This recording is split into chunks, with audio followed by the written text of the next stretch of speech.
হাজার বছর ধরে আমি পথ হাঁটিতেছি পৃথিবীর পথে।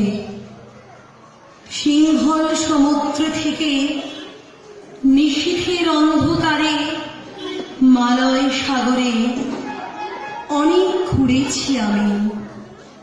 বিম্বিসার অশোকের ধূসর জগতে সেখানে ছিলাম আমি। আরো দূর অন্ধকারে বিদর্ভ নগরে আমি ক্লান্ত প্রাণ এক। চারিদিকে জীবনের সমুদ্র সফেন আমারে দুদণ্ড শান্তি দিয়েছিল নাটোরের বনলতা সেন।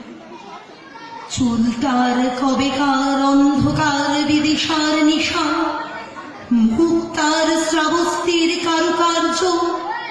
অতি দূর সমুদ্রের পর হাল ভেঙে যে নাবিক হারায়েছে দিশা। সবুজ ঘাসের দেশ যখন সে চোখে দেখে দারুচিনি দ্বীপের ভিতর, তেমনি দেখেছি তারে অন্ধকারে। বলেছে, এতদিন কোথায় ছিলেন? পাখির নীড়ের মতো চোখ তুলে নাটোরের বনলতা সেন। সমস্ত দিনের শেষে শিশিরের শব্দের মতন সন্ধ্যা আসে। ডানার রৌদ্রের গন্ধ মুছে ফেলেছি। পৃথিবীর সব রং নিভে গেলে পাণ্ডুলিপি করে আয়োজন। তখন গল্পের তরে জোনাকির রঙে ছিলমিল।